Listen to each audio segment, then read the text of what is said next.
Everyone has one, that very special character you can insta-lock without thinking.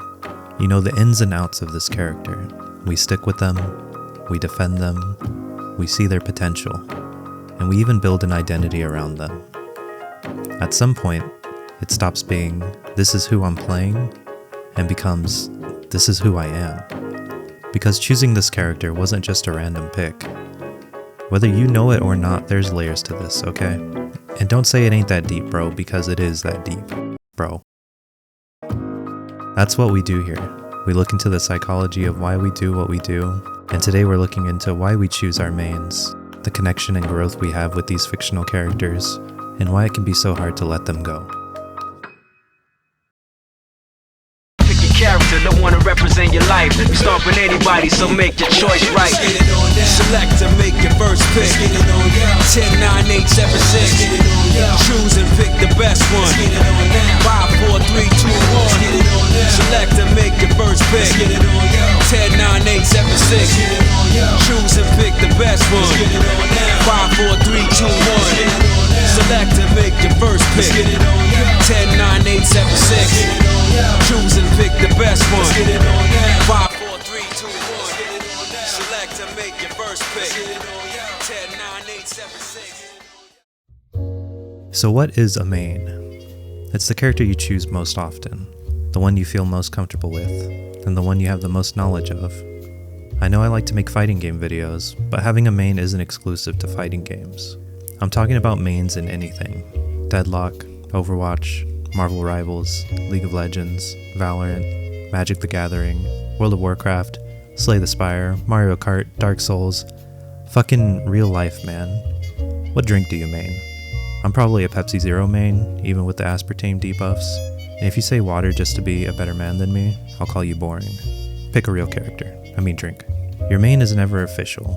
There's no pop-up in-game, no achievement that'll tell you when you found your main. You pick the character, you play them, and then you know. It clicks in your head. This is my character. Everything makes sense with them. The game suddenly feels fun. That character becomes the first thing you think of when you hear the game's title. But what goes into finding your main?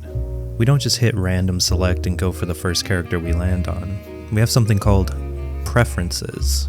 We like the things that we like, and that's probably the most obvious thing I could say in this video, but it's true. Everybody has things they like. But your priorities in a character can be completely different from mine. Maybe you prefer a certain playstyle. You like characters that are fast and mobile, so you always scan through the character roster to find the character that is fast and mobile. Maybe you like difficulty, so you try to find a character that's very hard to play, so you can go through that difficult learning curve and have an excuse for when you lose. Maybe you just want to win, so you look at a tier list and pick someone at the top. Maybe you look for a character on the roster that everyone hates with a passion, so you can be the reason why someone smashes their monitor. Or maybe you just choose the hottest girl on the roster. I know what you are. It can also be a certain archetype or character trope that you love. I love duo characters, characters that use their fists and hit hard as fuck, small characters with big weapons, characters with bird companions. Bird characters? What's your favorite archetype and trope? No, seriously, put it in the comments, I want to know. Despite all these preferences, sometimes your main can choose you. Off a whim, you try another character. You start to realize that maybe the character you never bothered to think twice about is actually pretty fun. And maybe choosing them again would be kind of cool. And again. And again. And suddenly you're a Mo and Krill main. But having a main doesn't just mean you have a character you can pick reliably. It can get intimate. Not like that. Freak. As you continue to play your main, you grow closer to them. You become obsessed. You think about them outside the game. You see things in real life that remind you of them. You may even see them in the wild, forced to buy anything with their name and likeness. I never would have bought this if I didn't have 100 hours on this stupid green brute. This character is fictional, but your feelings about them are real. Eventually you stop feeling like you're playing as your favorite character. It starts feeling like you and your main are an unstoppable team. It's collaborate time. Sure, it's technically just you controlling them, but it's also thanks to their moveset, their abilities, that lead you to victory. You feel like you need to thank the developers personally for making this character. It feels like it's your character. It was made for you. You can't even think about leaving this character now. You're in too deep. You got the merch. Everyone knows you as the guy or girl who mains that character. And even through the nerfs that make you question if you can keep going, the buffs that make you feel like Mark Wahlberg with the stock predictions. Hey guys, it's me, Swizz, from a little bit into the future. I'm about like 3 days into editing this. I don't know why the fuck I said Mark Wahlberg, man. I don't really know too much about stocks. I did not mean to say Mark Wahlberg. I meant to say like Jimmy Buffett. So yeah, I don't want to re-record the whole voiceover again, so I'm just gonna leave it at that. Hey guys, it's me again, about 3 minutes into the future. I said Jimmy Buffett. I'm so stupid. This is embarrassing. I meant to say Warren Buffett, and that's honestly what I meant to say. I googled it before this. Like I said, I don't know anything about stocks. I might be stupid. Anyways, back to the video. You stick with this character through it all.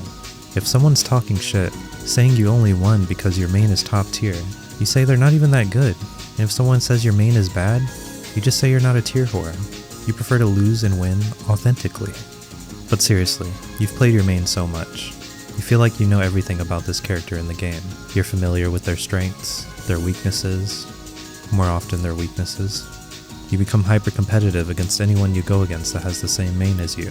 They're not better, unless they're pro players, then you're going to their YouTube channel for tips. But in your MMR, you're the best, no questions. This character is an extension of you. You're not that person who mains that character. You are your main. It's you. It's literally you. And it's true. You know, there's a reason why main stereotypes exist. You ever see those videos on TikTok that say what I think you look like based off your main? It's because we pick these characters, and they, in return, reflect who we are as human beings. Yes, it's preference, and anyone can prefer anything, but also, Gooner's gonna goon. If you're a Gooner, you play the Gooner characters.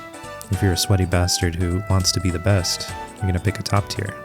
If you like to stay safe, have a stable job, nice 401k, you probably main the basic characters. If you main the rushdown, hypermobile, high APM character, you're probably 12 years old and have ADHD.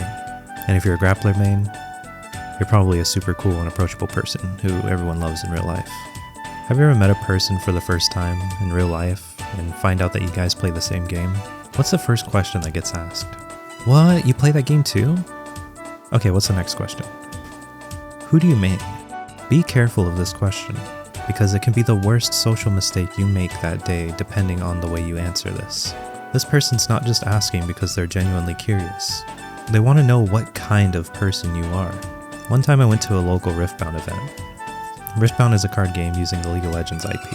I figured that there would be a lot of people who played League of Legends there. But I only met one person who actually still played League. Oh, you play League? Who do you main? And that's when it happened. Shaco. I never talked to that guy again. He played a character that exists almost solely to make a single person on the other team's life hell. And I knew that if he enjoyed that, he might just be a sicko. The only thing that would be worse than being a main of one of the most disgusting characters on a roster would be if you were...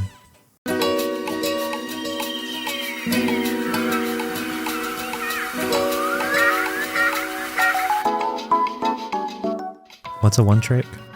Short for one-trick pony. It's the next evolution of just having a main character that you play. You don't mainly play that character, you only play that character. Not a single thought going on about any other character other than how they interact with the one and only character that you play. You don't need other characters, they disappoint you. The character you one-trick is the whole game. Other people might say you're brain dead, and the only reason you're a one-trick is because you can't do well with anyone else. And that may be true, but it's a choice you made yourself, to be fused with only one character in the entire roster. I personally have never been a one-trick in any game that I've ever played. I've always thought about it, but it feels like just eating the same meal every day because it's good. If I ate steak every day, I'd be a very happy man. But I would also eventually miss the mediocre taste of a $5 McDouble meal deal from McDonald's, where I could peel the breading off my chicken McNugget. You need to experience the other flavors to appreciate your favorite. Or not. keep playing Mercy in Overwatch. You help keep the servers online, and we appreciate your service.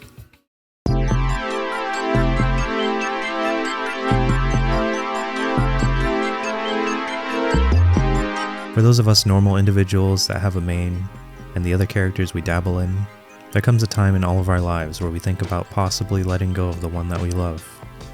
Maybe they take a nerf that absolutely destroys the reason why you play them. Maybe a new character comes out later on, and they seem so much more fun and fulfilling to play that you fall in love all over again, bringing color to a game that was once boring or dull. Or worst case scenario, they reworked your main into someone completely different, unrecognizable from the character you grew to love. Leaving your main is a lot like a breakup with your girlfriend or boyfriend. They were once someone you loved, someone you shared precious memories with, your first win, your first combo with them, the jokes your friends made about you and your main. The time you realized, oh, so this is how they work. All those memories in the past. Now you look back on them as you lock in the new main that you have, the new journey that you will take with them. Sometimes you may even cross paths with them again, whether they're on your team or playing against them. They're so familiar, but you're not the one in control. You watch from the sidelines. You bet the person playing them doesn't even know the secret tech that you do. They're probably building the character all wrong, but you can't do much about it except watch and forget. You have someone new to focus on and give your effort and energy to. You chose this new main for a reason, and you'll make it work because you see a future with them. It's time to make new memories, forge a new path, buy new merch, and become a better version of yourself. After all, you never know what the future will bring.